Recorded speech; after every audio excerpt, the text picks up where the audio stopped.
Thanks for tuning in to our NASCAR coverage right here on Proline TV.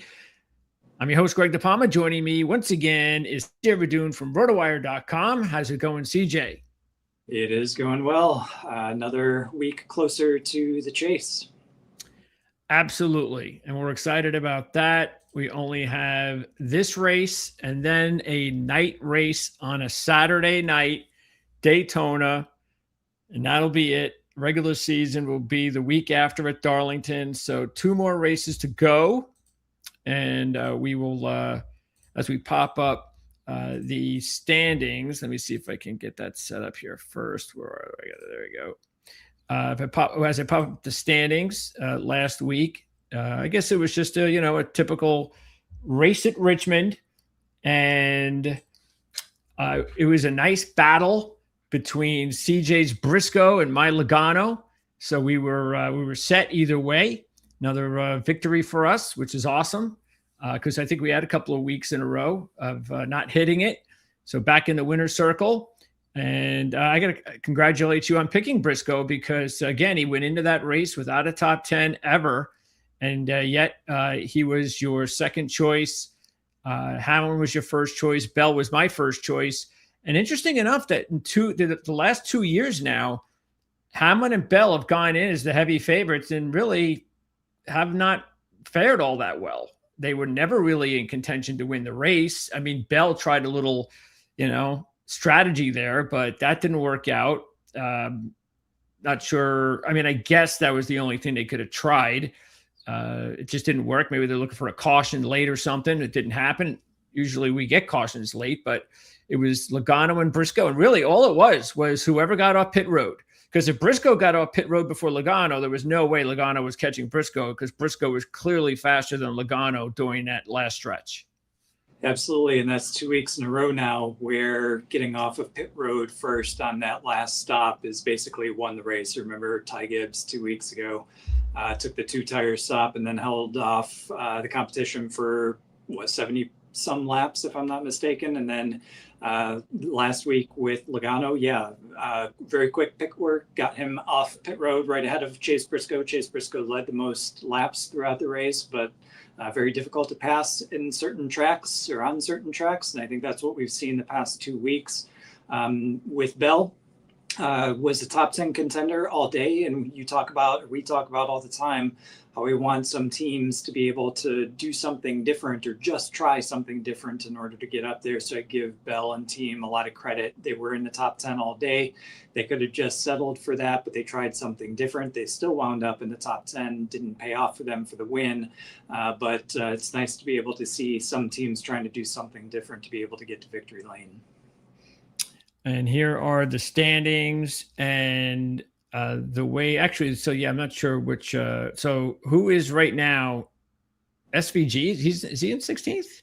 Yeah, SVG is in 16th. He fell actually one spot from 15th to 16th. Austin Cindric's great race pushed him up a spot. However, despite the fact that SVG fell to 16th, he actually widened his gap over Ryan Preece in 17th. So he's actually in a better position than he was prior to that race, prior to Richmond, in terms of the points differential. Still only 50 points. So he's got to kind of hold that through the next 2 races, hopefully get it done this week and not have to rely on Daytona to be able to keep his spot in the chase. Yeah, it looks like it's really. Yeah, it looks like it's really going to ask a lot out of Chastain or Preece. I mean, Preece hasn't really had any momentum. At least Chastain has had a little bit of momentum. Unfortunately, neither is Keselowski or Jones the last few weeks. So maybe Chastain, if he could win a race and then have a really good result, maybe get some luck with something to happen to SVG or Cindric, one of those drivers, then maybe he's got a chance, but it's not going to be easy with just 2 to go. So not sure we're going to have a whole lot of drama next week. I guess we'll see what happens this week, of course. But yeah, it is what it is. Okay, let's take a look at the futures now because last week we told you about 3 drivers that you really needed to keep an eye on. for futures. And we certainly hope you guys have been taking advantage of that, as Denny Hamlin remains the heavy favorite. And one of them is still Chris Bell. Chris Bell did not have a big week, so he's still sitting there at 9-1. Logano was 16-1 last week, so we're going to see where he is. Still haven't popped up yet. Hardly moved. Now, don't you think it's interesting, because I think Eric Estep was the one that even he was going over the standings, and he was like, yeah, but he's still going to start. Basically, was saying he's still going to start the playoffs like 50 or 60 back or something like that. But it's like, I don't think that matters at all. I mean, there's 10 races. If you end up getting hot in 10 races, you'll pick up 50 spots. You will. I know, because you're forcing Denny Hamlin to have another 10 races of top 5s and top 10s. And I don't know if Denny Hamlin can keep that up over 10 more races. You got to figure there's going to be a little bit of a lull that might come to Denny Hamlin at some point in the next 10 races that could give a driver like Logano an opportunity to catch him.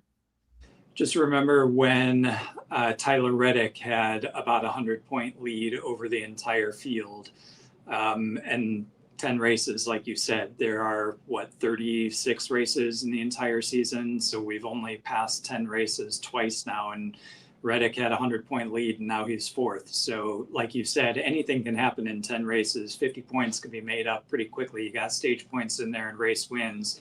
It takes getting hot right at the start of these, or as close to the beginning of the start of these 10 races as you can possibly get. And Joey Logano seems to be doing a really good job of that right now. And we've seen in the past where the driver who didn't win a race the entire season, the entire regular season, got to the chase and got hot and ended up winning the entire championship. And that's both from the point standpoint as well as the elimination standpoint. So I wouldn't count anybody out who's actually getting into those top 16 spots, because like you said, a lot can happen and a lot can change over a 10-race period. So if you were able to take advantage of Logano last week at 25-1, you're still getting 15-1, and look, 15-1 is still there with Briscoe too. So even though, let's say you missed out or you didn't have the money last week, but you got it this week, still good, 15-1, nothing wrong with that. Briscoe and Bell stay at where they're at. So again, those are the best options right now as far as bargains. And, as far as any of these other long shots, the other one that we've kind of touched base on it a couple of weeks ago is William Byron at 28-1, back-to-back top 10s. We got to see some more momentum. I don't know if he could just win a race. That's going to ask a lot, but I wouldn't mind throwing a few bucks on William Byron as a long shot because it's such a big number. I'm not saying he would be one of my favorites, like say we talked about last week with those three, but at 28-1, it's not a bad idea to hedge your bet just in case Byron were to get hot. Yeah, just a little bit. The concern I have with Byron, and it seems to be persisting, if not growing, is that Hendrick and Chevrolet just seem to still this year be unable to get on top of their cars. We've seen Penske being behind the Toyotas, and they're starting to turn things around. They're winning races now. Yes, Hendrick did win a couple of races with Chase Elliott, but you do see out of the entire camp, you do see William Byron getting some consistency now. So if they can figure out their woes with this car, maybe they've been sandbagging a little bit. I'm not accusing them of that because I don't think they have been, but if you think that they can step it up, and William Byron definitely is one in the playoffs that has stepped it up in the past, that's a big number to absolutely go with. So I think a little bit of money there wouldn't be a bad thing either. Carson Hocevar, 35-1. We talked about a month ago about wondering whether or not he would be a good option because he was, I think, 5th in the standings. Unfortunately, he has been dropping. And as you can see here, Hocevar is now 11th in points.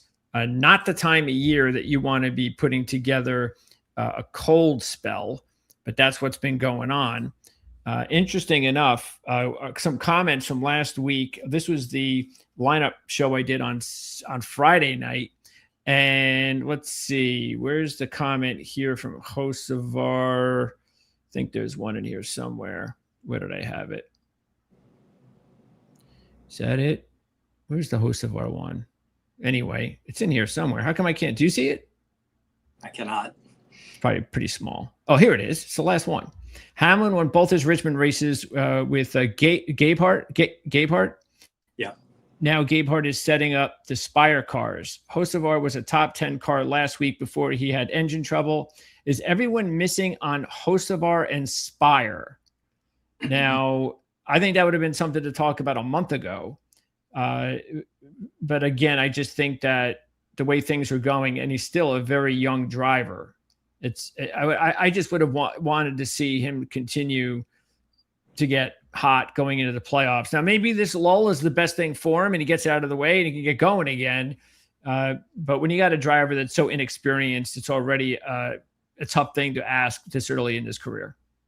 Yeah, and I think we've been calling Spire out pretty much all season. They've been impressive. Their performance has been sustained. It's not been something that has waned when they have had cold spells. They've been able to bring it back. So I do think that the silver lining for Hocevar right now, despite the fact, obviously, that he is in a cold streak, like you said, being able to diagnose it now, make some changes, make some adjustments before you get to these final 10 races, I would expect them to continue, or at least return to moving back up the order. It's going to take a lot, though. They don't have the depth of resources like the Joe Gibbs Racing Team, Penske, Hendrick, etc. So it's going to be harder for them to maintain that over that 10-race span. But Spire absolutely has been impressing all season.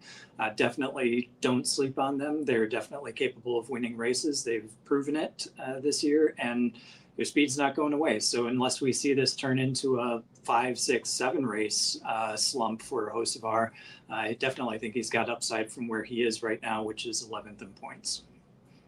Spire from Johnny Rotten. Spire is now a JGR B team.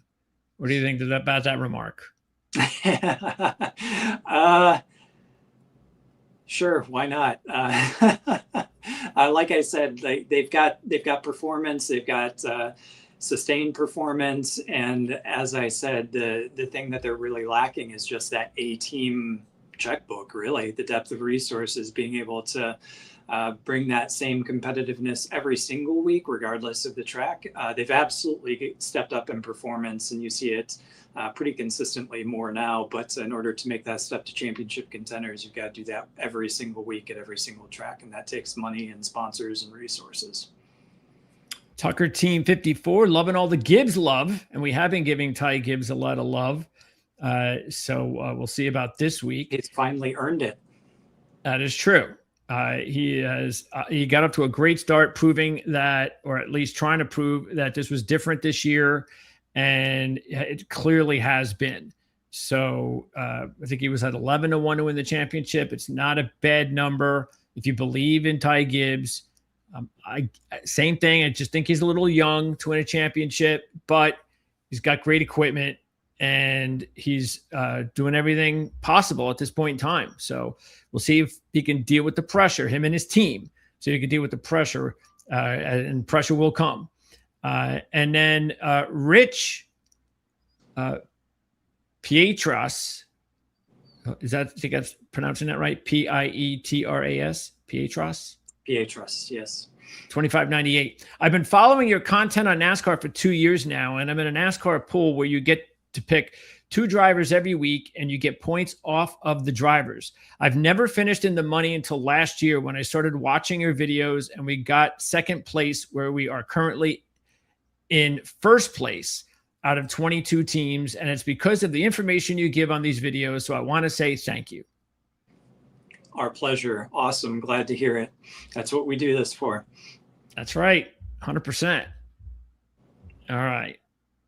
So let's go ahead and take a look at this week. So we've got the Dollar Tree 301, and the most similar track to this one is New Hampshire. Would that be the only track that you would say is the most similar? You mean Martinsville? I mean Martinsville, yes, to New Hampshire. Would that be? Yeah, I'm trying to do 8 things at once, so yeah. Yeah, no worries. Shape-wise, yes, they're both paperclip tracks. So you've got long straightaways with hard braking into the turns. New Hampshire, obviously larger. It's got a little bit of progressive banking, so the turns or the groove can widen out as the race goes on. So you probably have a little bit more chance for passing here at New Hampshire than you do at Martinsville. But in effect, both flat paperclip type tracks with long straightaways and pretty hard braking going into each turn. So I would say they're both the same. However, you can kind of throw in other flat tracks, though not like Indianapolis or anything like that, but more of the smaller 1.5 mile and below flat tracks, I would say kind of apply, but Martinsville is probably your best comparison. Okay, now we do have some interesting tools to work with. There have been 4 next-gen races at New Hampshire, and all 4 winners have started in the top 5, including second twice. The practice runs are actually pretty good too. Keep in mind, there was a rain out in 2024. So you can't really count that for, we're not going to count practice because there wasn't any, but we're not going to count qualifying because, really had nothing to do with it. They used their metric system. Well, actually, did they have they don't think they had a metric system in 2024. I don't know what they had. What did they have back then? Points, right? Yeah, probably owner points. Okay. So anyway, but the fact that the other 3 winners started in the top 5, that makes sense for us to throw that in there too. The practice runs were 5th and 2nd, but also 20th. So there was just one time out of 7 speed charts that we had an outlier. Everything else was in the top 5 in qualifying and practice. Now, the manufacturer situation, Toyota's been the dominant manufacturer in next gen. Ford has been a solid 2nd, Chevy 3rd. Last year, the tables turned a bit. Ford was the dominant driver all weekend. Chevy was 2nd, and Toyota had nothing. So we'll see. Now, look, Toyota is a different class this year, so you never know what you could expect from Toyota, even when the numbers don't say that they're going to have a good week. So we have to always be concerned about Toyota and on alert, and we definitely will be. Chevy would be the one that I'd just probably be a little bit concerned with because Ford and Toyota have been so dominant here at times. So that's kind of the way I would look at it. Other than that, anything else before we move on regarding any potential trends or anything I just talked about, CJ?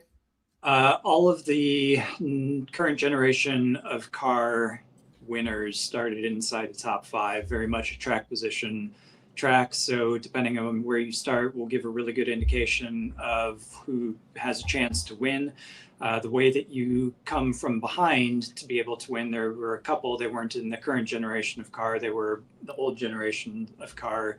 Would be kind of chaos at the end. So I think Eric Almirola won because the rain was rain shortened the race, and then various other late cautions with overtime ended up allowing cars from further back to win. Otherwise, look to start inside the top 5 or top 10 to have a chance at winning. Okay, let's go ahead and go through the field.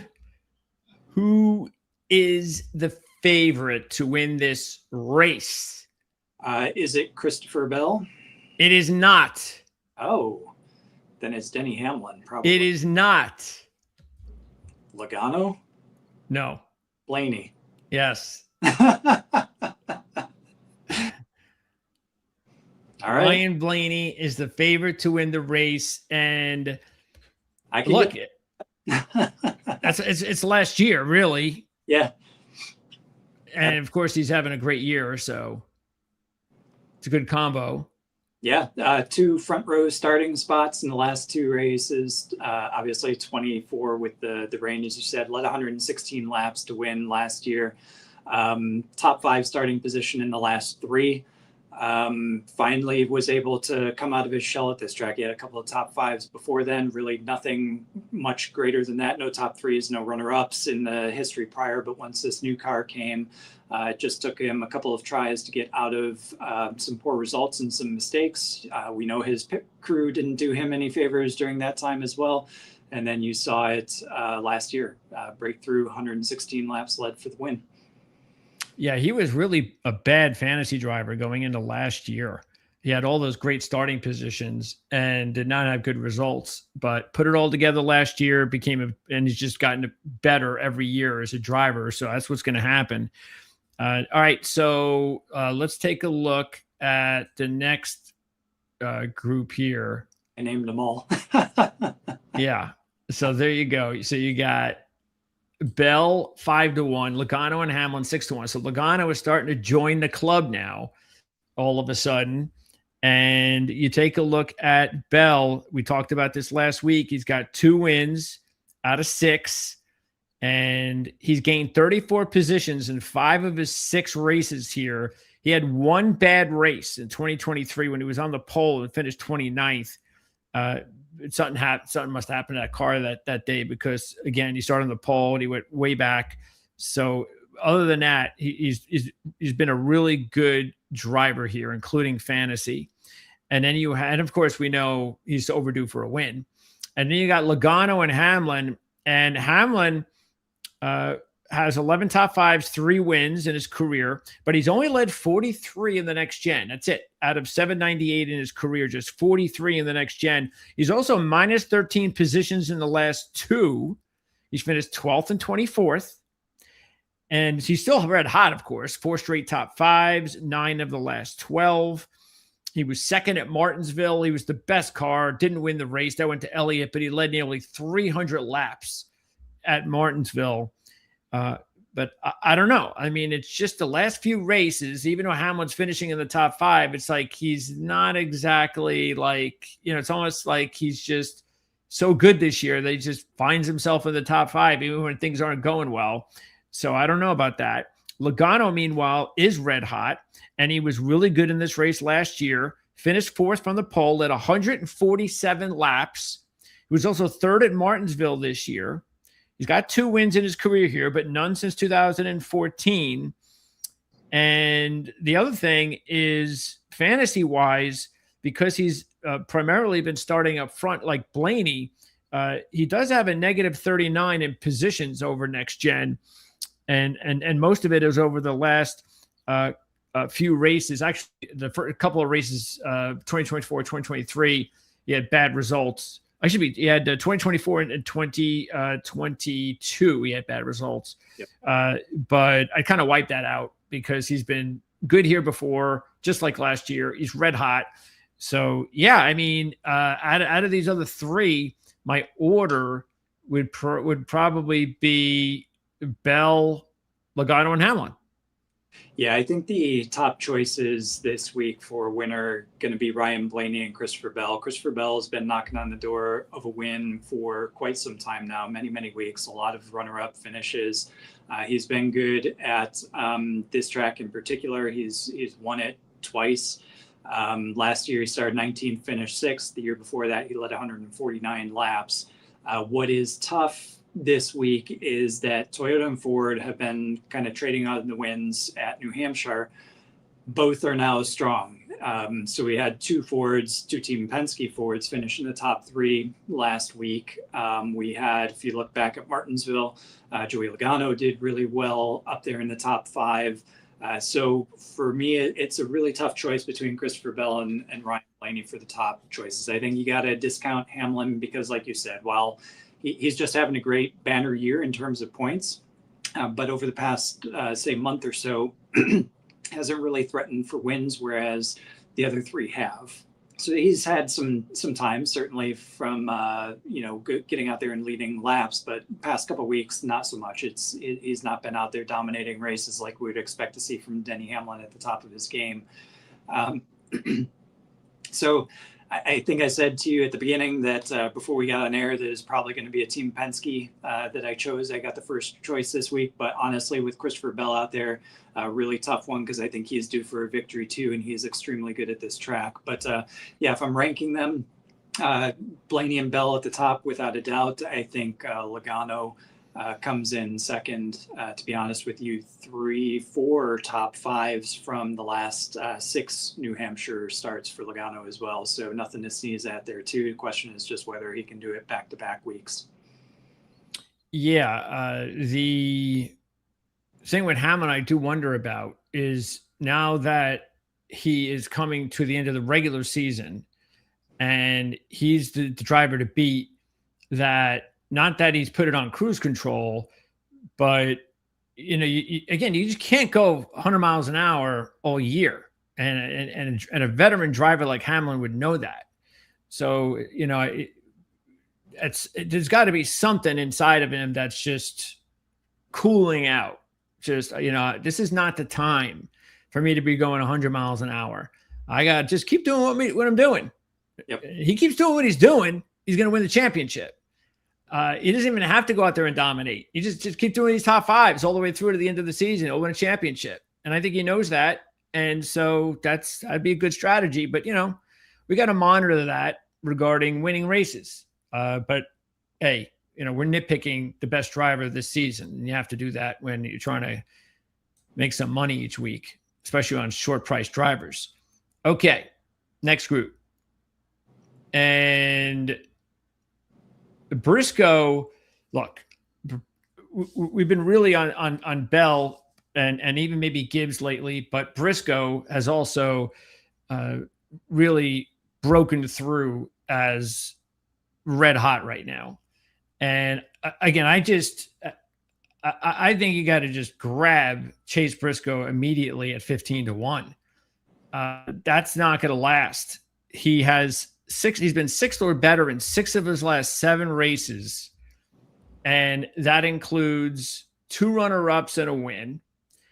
Probably should have won last week, but couldn't get out first on that last pit stop.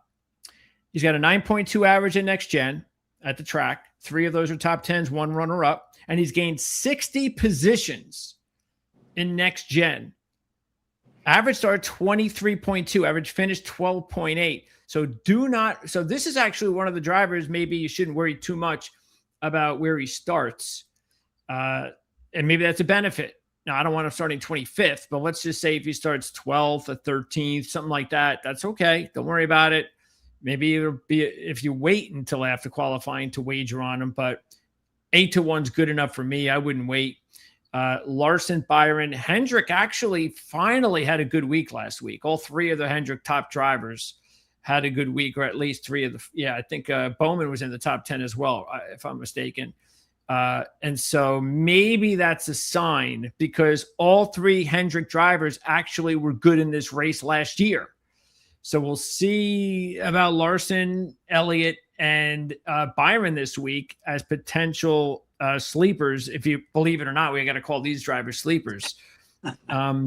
Larson has never won a race at New Hampshire. So he's on a long losing streak and he's never won in New Hampshire. And you're still getting 9-1. Come on, man. Give me 12-1. What I deserve out of Larson, 14-1, 9-1. He's got the same odds as basically Briscoe. And we just told you how hot the guy is. So Larson, again, never won a race ever here, but he's a good fantasy driver. In his last 3 races, he's gained 36 positions, not starting inside the top 15 in any of those 3 races, yet finishing in the top 7 in all 3. He was 6th last week, 9th at Martinsville earlier this year. These are all good signs. Byron, as we mentioned, back-to-back 9th place finishes, so maybe that's a start. 5th at Martinsville is also a good thing. But he only has 1 top 5 in 8 races. The good news is it was last year. So last year was his best race at New Hampshire. So we got to keep that in mind, even though you got to be worried about the fact as a fantasy pick, he's minus 43 in positions in his career at, in his next gen. Actually, that is his career, I believe. Yeah, it's his career at New Hampshire. And then Gibbs, 12-1. I'm not sure why I would put Gibbs with the same odds as Byron, because Gibbs has been red hot, as we know, 4th at Martinsville. Now, his history has not been good here in 3 races, but we just talked about that last week. Doesn't really seem to matter based on the way Gibbs has raced this year when he comes to tracks that he doesn't have a whole lot of success at, but didn't really have it last week. So maybe that's a little bit of a sign. His average finish is 26th at his career. All I'm saying is I'm comparing him to Byron. That's it. I'm not going to be picking Ty Gibbs this week. We'll see what he does in qualifying. That'll definitely maybe change my mind on Saturday. But out of this group, it's clearly Briscoe at the top. And then I don't know. I mean, I'd probably go with Larson second, and then Gibbs, Byron. Interesting. Briscoe is definitely at the top. And if you like Briscoe, the only direction his odds are going are down at this point. So I would take it now. He's never started inside the top 15 at New Hampshire. So even if he did what you said, just qualify 12th, 13th, I think those odds get tighter. So definitely grab him today if you think that he's the one to go with. And I don't think he's a bad option at all. He'd be a fantastic first or second choice in our format the way we do it. The only difference I think I'd have with you is probably I would put Byron as my second choice, and I would do that over Larson. So Larson had a good week last week, like you said, jetted off to the Knoxville Nationals after the race and was able to go and win that because they had a rain delay there. But he's not won in NASCAR for more than a year now. Continues to have problems. Yes, this is a track where he could come away with a top finish, maybe even be good inside the top 5. But again, I'm just not getting that feeling from him. We've seen it on occasion, maybe one race here or there, but not consistently week to week. So maybe if he starts doing that this week, maybe things start turning around. Definitely would not choose him to win a race until he's actually dominating again and knocking on the door like a Briscoe or like a Gibbs or a Christopher Bell, etc. So for me, it's Chase Briscoe, then probably Byron, then Gibbs, then Larson. Okay, next group. We've got some interesting drivers. Believe it or not, Reddick is not one of them. That is just the fact. He's just cooled off way too much. 16-1. That's about where he should be.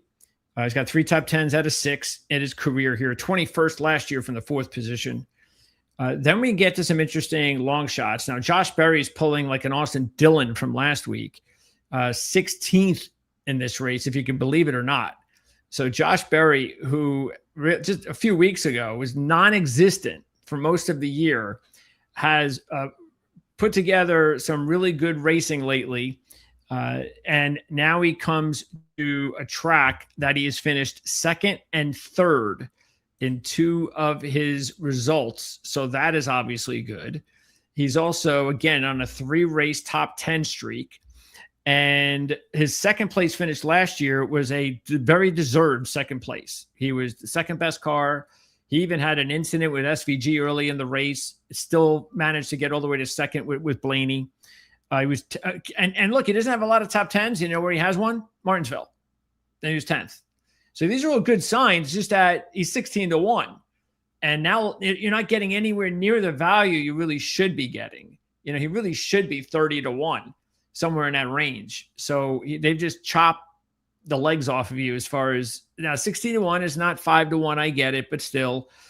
Chase Elliott, meanwhile, was not a bad long shot idea. He won Martinsville.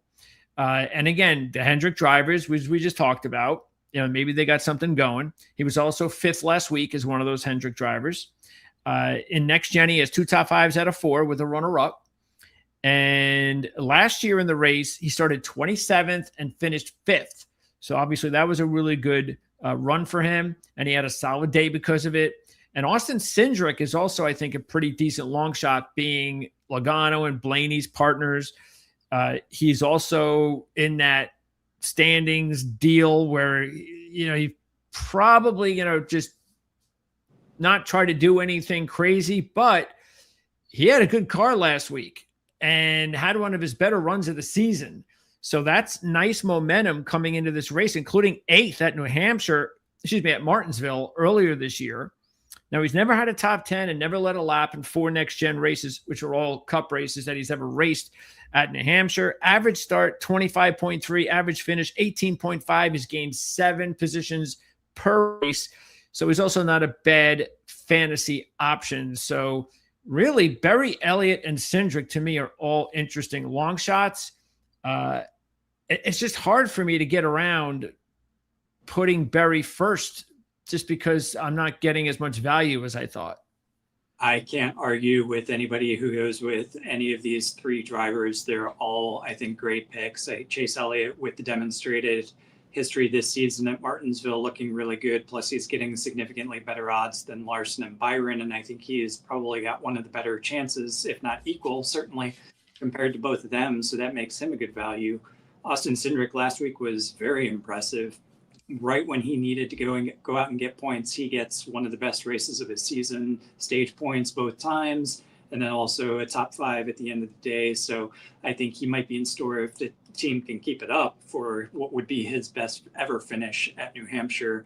And then Josh Berry, the only gripe I have is the odds. So I would actually put Cindric first just because of how strong he was last week.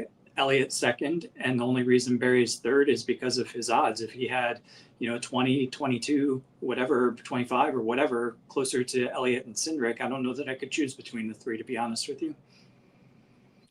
And look, here'd be my option with Cindric. If you like Cindric and you think, and you're going to put money on him to win, put a little bit of money on him to win the championship. And we've been talking about Cindric for the past couple of years as a nice championship long shot. And, is this his year? And, he didn't really have the year we were expecting. Still not. But then all of a sudden, when you looked at his results in the last few months, you realize he's been very consistent. Not top 10s, but top 15s in that area, which is the reason he's in the right now he's in the playoffs. So if you all of a sudden it starts to get hot and wins a race after what happened last week, then because I got to believe, I haven't looked at it, he's got to be over 100 to 1, I think, right now to win the championship. Do you remember what he was? I don't remember offhand, but I totally agree with you. He was one of our dark horses at the beginning of the season to win 300 to 1. Even better. Yeah, and look at his teammates. Look at Logano. Blaney's been good all season. He's been consistent all season. Logano now stepping it up. So with the right breakthrough, right conditions, Austin Cindric absolutely could be there, right there with them. And can you imagine a 300-1 championship payoff? Yeah, and look, he's got more than enough time to do it. He's not a kid. He's been around a little bit. So he's in the prime of his career. He just hasn't been doing this a long time in the Cup Series, but he's been around. So, I wouldn't look at him the way I do with some of the other younger drivers like Hocevar. Okay, next up. Well, the first two are interesting, and there's a big gap because Bubba Wallace really, I mean, he is, if anything, been consistent with his trend. This trend just keeps going on and on and on. And so once again, if you followed our trend with Wallace, for the most part, like 90% of the races this year, and really this has been going on now for about 2 months, maybe 3 months, where he has a good result and then a negative result, goes the other way, comes back positive, negative, positive, negative. It just gone on and on. And so that means this week would be positive. He finished 20th last week. So that means he's going to get maybe a top 15, could be a top 10. And he does have 2 top 10s here. Those are his first 2 races, but he also qualified in the top 10 in both of those. So if Bubba qualifies well, practices well this week, I'm all over Bubba as a potential long shot. Of course, the odds will change considerably. Maybe it goes down to 20 to 1 or something. I don't know, 25, but still, you might want to take a chance on that considering the trend says he's going to have a good week. Chastain's another one. He's just starting to pick things up a little bit. And he's right there, as we said before. He's also gained 6 positions each year out of 7, 4 top 10s out of 7 in New Hampshire. 21st average, 21.3. That's his starting average. Finishing average, 15.4. So he's a decent fantasy option and maybe a long shot. Buescher and Keselowski and Priest, I mean, they're just not doing anything right now. I mean, Keselowski had something going and now it's gone. Yeah, they're both cold right now, and neither of them too great at this track recently either. Keselowski would probably be the one to go with because he had a lot of success here prior, but the last 2 races hasn't finished inside the top 20. Buescher, the only result that he had is in his entire New Hampshire career of 12 starts was a top 5 in 2024. Other than that, his best finish was 15th, which he did twice. So it's between Wallace and Chastain. Right now, I'd give the momentum or the choice to Chastain. Four top 10s, like you said, out of 7 total starts. All 4 of those came within the last 5 New Hampshire races. He's on an upswing in form right now. Bubba Wallace still on his up and down, positive, negative week. This is a positive week, so look for him certainly to be top 15, top 12, if not top 10. Kind of depends on practice, which is why I would give Chastain the nod right now. Yeah, Keselowski, 8 top 10s in his last 11 at New Hampshire with 5 top 5s and a win in 2020. But like you said, he's minus 25 in positions the last 2 years, finishing 23rd and 28th. Okay, next up. And out of this group, there's really only one for me, and that's SVG at 65-1. SVG is right there. They're desperate for something positive to happen. And interesting enough, he finished a bad 32nd last year in his only Cup appearance here. But he started 10th, which is good for him last year. And he was 11th at Martinsville. So I think I'm expecting SVG to have a good week this week, unless the pressure starts to get to him, which could happen. Hocevar is just going the opposite way. There's just no denying that. It's just cold right now. And Austin Dillon had his fun last week with the odds, and that's over. And Alex Bowman, the only thing he really has going for him is just he's tied to his Hendrick teammates. But he's got a minus 38 in his last 2 races position-wise at this track. So, yeah, it looks like to me just SVG, if any of the 4. Yeah, SVG would be the one that I would go with as well. Alex Bowman has not had a result better than 14th at this track since the new car was introduced, had a top 5 or at least a top 10 prior to that. But in this car, really nothing to speak of. It was announced that Connor Zilich will be the one that will move over to Hendrick Motorsports to replace Alex Bowman once he vacates at the end of next season. So that's currently SVG's teammate. And I do think that tracks that race more like road courses is where SVG is starting to really show his worth on the ovals. And this is one of those. So flat, heavy braking. So he's got all the tools to be able to succeed in those departments. So out of the bunch, Hocevar would be up there, but like you said, at a low streak right now in terms of the season until he turns that around. Probably not wise to go with him. So SVG is the choice out of the bunch. Yeah, we'll have to keep an eye on Alex Bowman. So at some point this season, but and as I said earlier, because I misspoke, it wasn't 3 Hendrick drivers; it was all 4 Hendrick drivers that finished in the top 10 last week. So we'll see whether or not I guess if Bowman has a good Saturday, then we'll talk about it. Okay.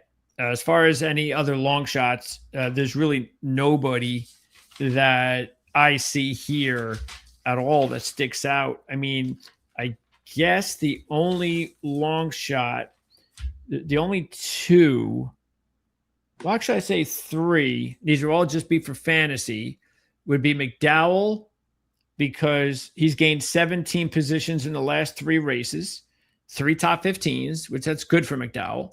Jones, in the next gen, he's gained 39 positions.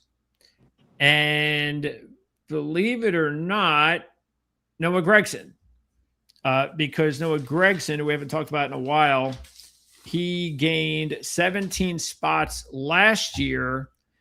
And he actually has put together his 2 best weeks in a row since Daytona and Atlanta earlier this year.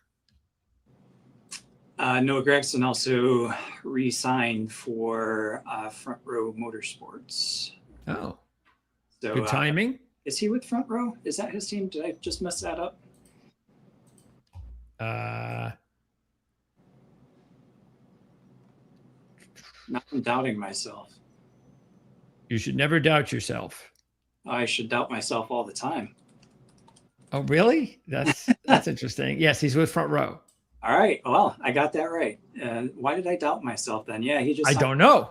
Signed an extension with him. For some reason, after it came out of my mouth, I'm like, no, that can't be right. But it was. So Daniel Suarez, I think, is worth looking at here. And among the long shots, he's not as far back as some of the other ones that you mentioned, which I agree with all of them, by the way.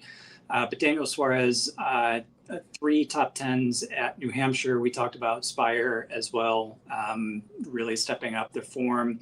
This will be his first time at this track with this team. He's been outperforming whenever he's had the equipment that Spire has given him. He crashed out of the race last year, so I would expect Daniel Suarez to be up there this week as well. So you're probably getting odds there. All righty. Let us go over our picks for the week. CJ has the first pick. And let's see here if I can get our predictions. Let's see. We were at 2260 plus a few weeks ago. What race are we at? This would be 24, or is this 24th? That makes sense. So that puts us, let's see, that means that would have put us at 1860. And then we had the Logano win last week. So yeah, we're just over $2,000. I'll update it and we'll take a look at it in the next couple of weeks. But we are over $2,000 between CJ and I with our picks. Again, we invest $100 a week, and we do a 60-30-10 formula, which is why our third pick has always got to be a long shot for it to make sense. CJ has got the first pick this week, and it's going to be either Ryan Blaney or Christopher Bell. So yeah. Which way is CJ going to go here? Yeah, this one is a flip of the coin, to be honest with you. Team Penske really strong last week, looking good at Martinsville earlier in the year when things weren't exactly going their way either. Ryan Blaney made the breakthrough at this track last season. Christopher Bell, red hot, a bunch of second places, banging down the door to victory as the chase approaches. But I think I'm going to go with my initial gut instinct, which was when we first hopped on here. And I will stick with Team Penske. I will go ahead and choose Ryan Blaney to win this week. Wow. Back to back at New Hampshire for Ryan Blaney. Wow. Interesting. Okay. Tough now for me because I thought you were going to take Bell. So, yeah. Let's see. There's just hair's difference between the two. I mean, Bell could just as easily go out there and win, and it would not be a surprise one bit. Really hard to choose on Tuesday. Yeah. Look, I can't not go with Bell now. So I had him last week. I'll take him again this week, and 5-1 is not bad for Christopher Bell. The way the run he's on, a couple of wins here, so he's at a track where he's got success at, and maybe this will get him another win. So I'll go to Bell with my top pick. I'm glad you did that because that made my second pick much easier. I'll go with Chase Briscoe, and that was my other pick. I was wondering whether or not to jump Bell or Briscoe, but I decided not to go that route because Briscoe's a must take this week, as we said, and you're getting better odds. That's the other thing. I was going to get better odds, but then if Bell wins, then I would have been like, why did I do that? That was stupid. Absolutely. Yep. So I think you got to go that route. But taking even a combo of either Blaney, Briscoe, Bell, Briscoe, that's good.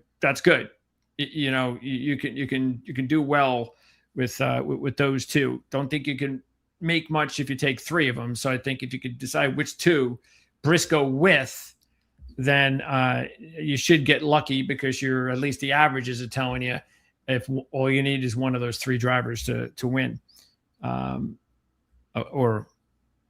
two of those three drivers to win. I should say you got the edge average wise.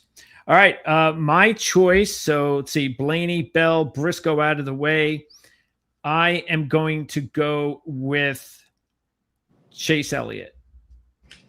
Definitely another driver that was on my list, but had you gone for Briscoe, I would have gone for Chase Elliott. Oh, okay. So I will go a little bit deeper right there. I'll go with Austin Cindric as my final choice.